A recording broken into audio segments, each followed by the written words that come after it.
Скажите, любите ли вы маму? В Древней Персии, примерно в 3 веке нашей эры, любовная связь сына и родной матери называлась хведода и считалась не извращением, а наивысшей формой молитвы, оберегом, который отгонял демонов. В 19 веке в королевстве Гавайи инцест между братом и сестрой считался священным обрядом пио, способом создать не просто ребенка, а человека с такой энергией и силой, равного богам. А египетские фараоны женились на родных сестрах и дочерях, ведь считали себя потомками богов. Веками инцест был привилегией, способом приблизиться или создать божество, когда как для обычных смертных это было самым страшным запретом почти всю нашу историю. Но когда генетики вскрыли ДНК самого знаменитого фараона в истории, Тутанхамона, оказалось, что он был не божеством, а подростком-инвалидом. Его родители были родными братом и сестрой, у него была косолапость, расщелина неба, сколиоз, некроз, а умер он примерно в 19 лет. В чем же они ошиблись? Прямо сейчас на границе американских штатов Юта и Аризона существует закрытый город Шорт-Крик. Там живет радикальная религиозная секта мормон. Десятилетиями они тоже считали себя избранными, практикуя жесткое кровосмешение. Браки между кузенами, дядями и племянницами стали там нормой, и природа взяла свою. Город накрыла биологическая катастрофа, редчайшая мутация, дефицит фумаразы. Шанс встретить ее в обычном мире 1 на 400 миллионов. Но в Шорт-Крик дети с искаженными лицами, тяжелейшими судорогами и неспособностью ходить рождаются массово. Основатели и лидеры этого культа, как и древние цари, хотели создать чистую общину праведников, которые однажды сами станут богами. Но вместо этого создали генетический ад. Сегодня мы поговорим о самой желанной и самой грязной похоти человечества. Как инцест прошел путь от привилегии и части религии до греха и уголовного преступления. Что происходит с детьми, рожденными от близких родственников, и почему все, что вы об этом знаете, большой миф. Почему до сих пор инцест самый популярный жанр на сайтах для взрослых, и что же это все-таки такое? Норма или самая опасная ошибка? Сейчас нас 8 миллиардов человек, но когда-то нас было чуточку меньше, всего 2000. По генетическим анализам и реконструкциям ученые предположили, что около миллиона лет назад что-то произошло, из-за чего численность планеты сократилась до 2000 размножающихся особей, что длилось больше 100 тысяч лет. Мы были вымирающим видом с численностью меньше, чем у современных горилл. Подобные называют бутылочное горлышко, когда популяция резко из-за катастроф или болезней сужается до опасно маленького числа. И предполагают, что подобных случаев обнуления было несколько за всю историю человечества. Так неужели инцест нас спас? И каковы оказались последствия? Оно очевидно. Просто посмотрите в зеркало. Не в плане, что вы жертва инцеста, а то, что мы с вами безумно похожи. Да, мы с вами отличаемся внешностью, глазами, размерами, полом, но на уровне генетики мы очень однообразны. 2 случайных шимпанзе из одного леса генетически друг от друга будут отличаться сильнее, чем русский и японец. Так почему это табу? Все дело в правилах, которые мы привыкли соблюдать, не задумываясь. Но иногда правила — это просто алгоритм, в котором можно найти свои лазейки. И очень прибыльные. Например, видели инстаграмы и моделей, набирающие сотни тысяч подписчиков? Зачастую за десятком таких аккаунтов сидит лишь один человек, зарабатывая при этом десятки тысяч долларов каждый месяц. Ну как это повторить?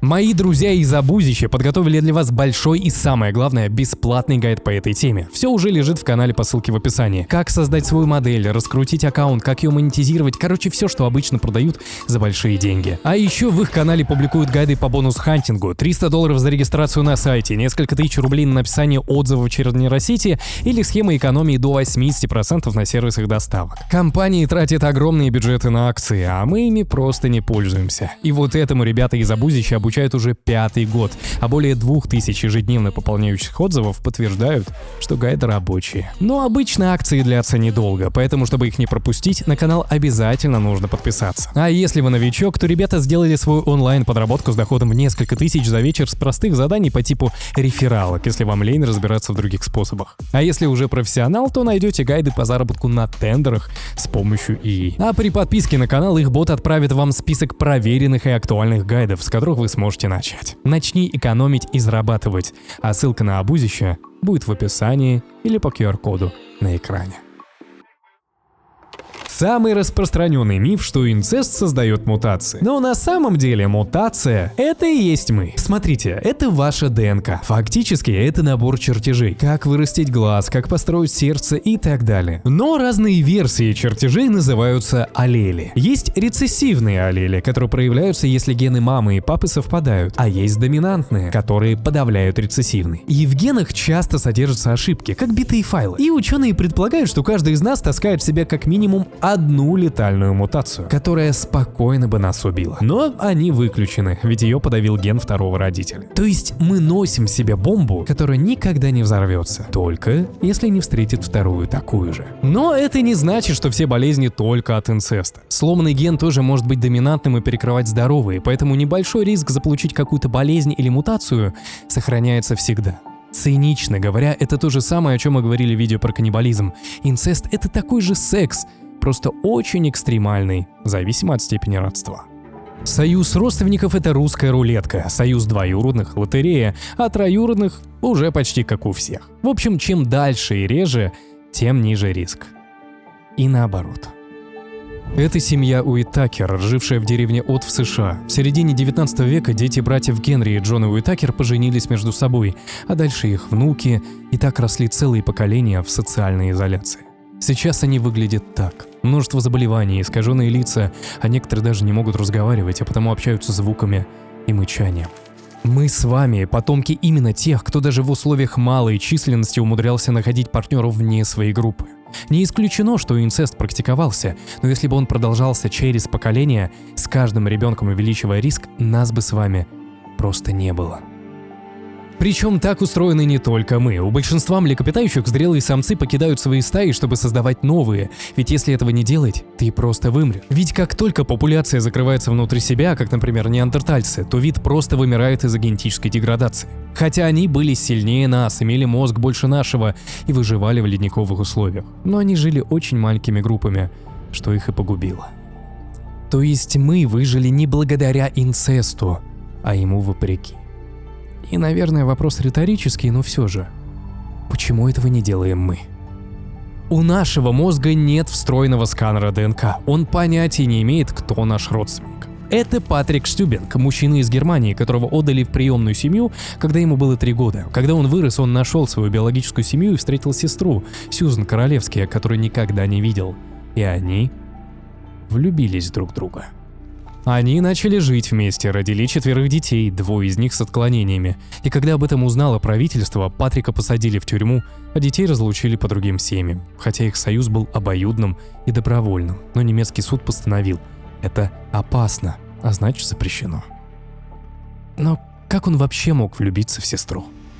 В конце 19 века антрополог Эдвард Вестермарк предположил, если 2 человека растут рядом в первые годы жизни под одной крышей, делят быт, еду, запахи, прикосновения, мозг автоматически ставит блок на сексуальное влечение. Не потому что знает про ДНК, а потому что работает по простой логике. Если этот человек рядом с рождения, скорее всего он родственник, а значит не партнер. Звучит как красивая теория, но у нее есть доказательства. На Тайване существовала традиция симпо. Семья жениха удочеряла будущую невесту еще младенцем, чтобы дети росли вместе. И у таких пар было на 40% меньше детей, в 2 раза больше разводов и в разы больше измен. Просто потому, что мозг отказывался воспринимать человека, с которым ты вырос, как сексуального партнера. И чем дольше вы росли вместе, или чем активнее вы его воспитывали, если вы родитель, тем сильнее отвращение к идее секса с этим человеком. Такой вот биологический таймер, которого у Патрика с Сьюзан просто не было.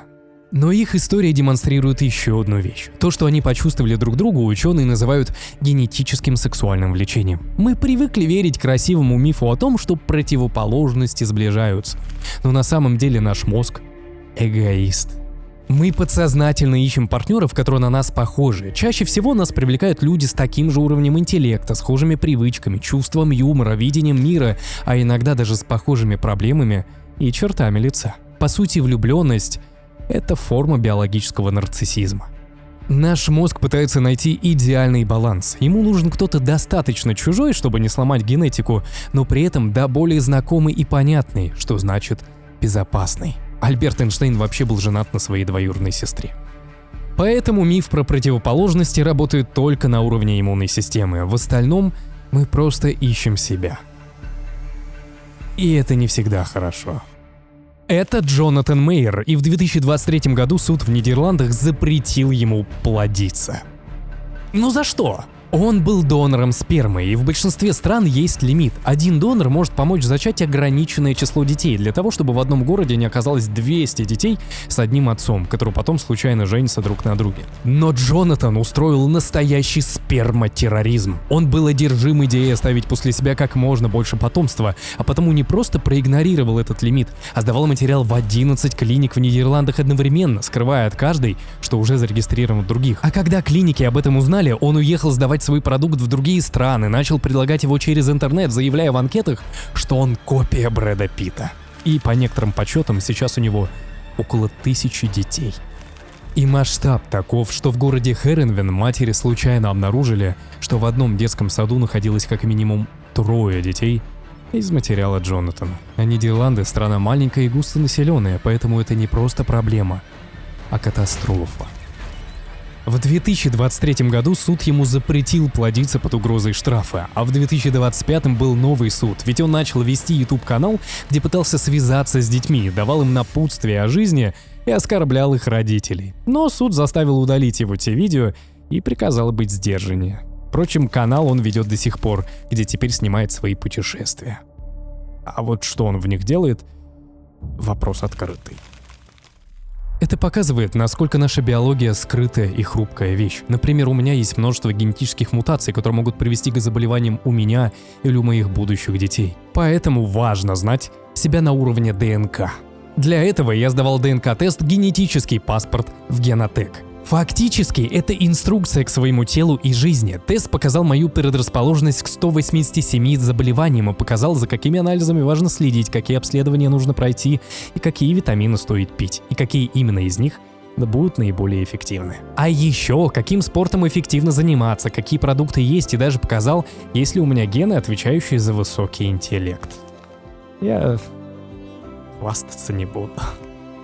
А еще я узнал про свое происхождение, откуда родом мои предки, и даже нашел дальних родственников. Кстати, результаты теперь не приходится долго ждать, а в стоимость уже включена консультация с врачом, чтобы спокойно в них разобраться. Изучайте себя и свое здоровье вместе с Генотек. Заказывайте свой генетический паспорт со скидкой 65% с промокодом ALBERT2, а ссылка в описании или по QR-коду. Но если мы столетиями называем инцест грехом, многие государства его запрещают, а наука и природа явно говорит нам, что за эту черту переступать категорически нельзя, тогда почему мы его так хотим? Порнография в жанре семейных ролевых игр – один из популярнейших жанров в интернете, что стабильно занимает лидирующие позиции запросов сайтов для взрослых. С 2014 года рост заинтересованности в данном контенте более 100% в год, а по статистике сексологов, каждый 5-й хотя бы раз фантазировал об этом. Но как мы можем фантазировать о чем-то столь запретном? В этом и парадокс. Чем больше что-то запрещено и табуировано, тем больше мы этого хотим. И это не фигура речи. Наш мозг получает дофамин от новизны, от предвкушения. Но если это опасно, запрещено и табуировано, гормоны вроде адреналина начинают смешиваться друг с другом и усиливают ощущения. А инцест — самый сильный запрет из существующих. Потому подобный вид порнографии создает идеальные условия. Мозг кайфует от ощущения, что он делает что-то запретное, при том, что на самом деле ничего запретного не происходит. Это как американские горки. Мы понимаем, что актеров на видео связывает исключительно контракт. Но как приятно помечтать. Ведь запретный плод всегда сладок, даже если мы никогда это не проверим. Но порно не создавало этот интерес. Согласно исследованиям, люди ищут контент, связанный с их уже существующими предпочтениями, а не наоборот. Просто дело в культуре, в которой мы живем. По опросам, многие дети, имеющие брата или сестру, в раннем детстве проявляли к ним телесное любопытство, которое часто было связано с безобидным интересом из разряда посмотреть, что там между ног болтается. Ведь гениталии для детей — это те же самые нос и уши, только которые почему-то скрыты под одеждой. И педиатрия прямо гласит, что если это кратковременная история, то это абсолютная здоровая часть взросления и познания мира ребенком. Но если родители неадекватно на это реагируют, или человек живет в культуре, где это культивируют, или наоборот очень жестко запрещают, у человека сложится подсознательный к этому интерес, даже если он этого никогда не совершит. Рост порнографии этого жанра, безусловно, открыло окно Овертона. но специфически. Оно сделало эту тему обыкновенной для шуток, мемов, обсуждений и фантазий, снизив градус первобытного ужаса перед этим табу. Хотя реальная статистика никак не изменилась. Люди как испытывают ужас при мысли о реализации этого в реальности, так и испытывают. Как и не произошло роста реального секса между родными и сводными близкими. Хотя, кто об этом будет рассказывать? Природа сама заложила в нас отвращение к сексу с ближайшими родственниками. Но вот табу в том масштабном виде, в котором мы его знаем сегодня, сформировала одна организация – церковь. Примерно в VI веке нашей эры католическая церковь начала запрещать браки между родственниками. Сначала двоюродными, потом троюродными и так до 6-го родства. И это зародило не только табу, но и изменило нашу с вами цивилизацию. Исследования показывают корреляцию. Чем дольше население находилось под влиянием церкви, тем слабее в нем родственные связи и тем выше уровень индивидуализма. То есть именно табу создало тот тип мышления о свободе, достижениях, успехе и демократии, которым живет сейчас почти каждый. И все это лишь из одного запрета не трахать сестер. И бабушек. По возможности. Причем даже актуальные опросы показывают, если в условиях вымышленной ситуации установлено, что секс между родственниками обоюдный и осознанный, с двойной контрацепцией, то есть безопасный и без последствий, и даже если эти люди не знают, что они родственники, люди все равно утверждают, что это неправильно, даже если не смогут объяснить почему. Для нас с вами это истина, мироустройство, та грань, через которую мы никогда не перейдем. И дело даже не в биологии или генетических ужасах, просто мы с вами так устроены. А другие? Этого улыбчивого дедушку родом из Австрии зовут Йозеф Фрицель, и в 2009 году он получил пожизненный срок в тюрьме строгого режима. В 1984 году он запер свою 19-летнюю дочь Элизабет в подвале их семейного дома. Для своей жены и полиции он разыграл идеальный спектакль. Под угрозами он заставил свою дочь написать письмо, что она сбежала из дома в некую религиозную секту и просит ее не искать. И все в это поверят. Он готовился к этому преступлению много лет. Он был очень уважаемым и профессиональным инженером, а потому втайне от всех превратил подвал в идеально звукоизолированный бункер, в котором Элизабет провела 24 года. Родной отец надругался над ней 1000 раз и заделал с ней 7 детей, 3 из которых никогда в жизни не видели солнечного света, считая этот бункер своим домом. Наша психика имеет очень тонкий изъян. Барьер Вестермарка, который по гипотезе должен блокировать любое сексуальное влечение к близкому, строится не просто на близости, но и на эмоциональной вовлеченности. Если родитель, будь это мать или, что чаще всего, отец, не был заинтересован в воспитании, был холодным, отстраненным, этот барьер просто не сформируется. А Йозеф был тираном, диктатором в своей семье. Он не занимался воспитанием, а свою жену держал в страхе и контроле, поэтому она и не смогла ничего сделать с пропажей дочери. А потому для такого человека подрастающая дочь уже не дочь, а объект сексуального влечения. Но дело было совсем не в сексе.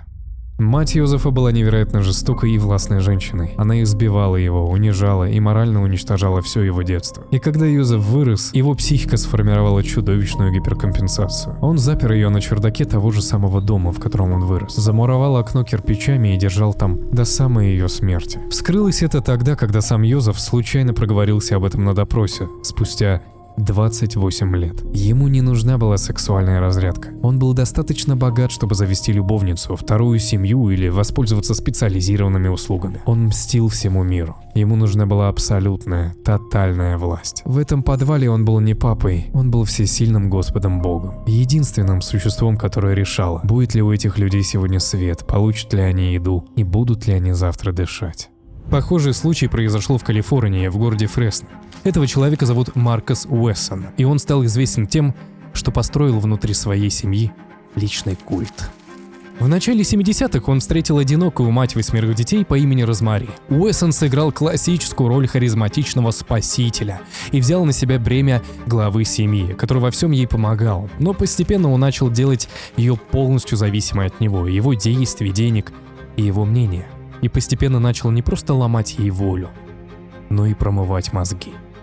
Он внушил Розмари и ее детям, что он является реинкарнацией Иисуса Христа. Начал контролировать каждый их шаг и физически изолировал от внешнего мира. А самой Розмари запретил участвовать в воспитании собственных детей. Когда дочери Розмари и ее племянницы подросли, он объявил их своими духовными женами, а подрастающую Элизабет превратил в собственный инкубатор. В общей сложности изолированные от мира девочки родили ему больше десятка детей, которые были ему одновременно и детьми, и внуками. Этот ад просуществовал почти 30 лет, в котором он убеждал всех в своем божестве. Развязка произошла в 2004 году, когда две девушки все же смогли вырваться в реальный мир и обратились в полицию. В день ареста он разыграл перед полицией настоящий спектакль. Он вежливо и спокойно общался с офицерами, убеждая их, что это просто недоразумение с опекой, и что это обычный бытовой спор из-за детей. Но все же ему приказали проехать в отделение на допрос. Он спокойно согласился, сказав, что сейчас вернется, только попрощается с детьми. Вышел к офицерам он только через час с пропитанной кровью одеждой. В тот день он убил всех своих детей. В 2005 году его приговорили к смертной казни. Так что же все-таки такое инцест? И что объединяет Йозефа, Маркуса и Тутанхамона?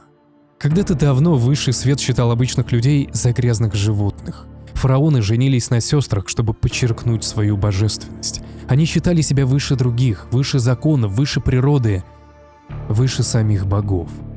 Маркус и Йозеф, а также тысячи других, для которых инцест не табу, а инструмент, это современные, изуродованные версии того же самого стремления. Это больные, сломанные, неуверенные и никчемные люди, которые не смогли реализовать свою потребность, а потому начали ее компенсировать самыми уязвимыми. По разным данным, до 20% женщин и около 10% мужчин в течение жизни сталкиваются с сексуальным насилием со стороны родственников. Причем чаще это происходит не со стороны отцов, отчимов или матерей, а между братьями и сестрами. Просто на это чаще закрывают глаза, списывая это на детские игры.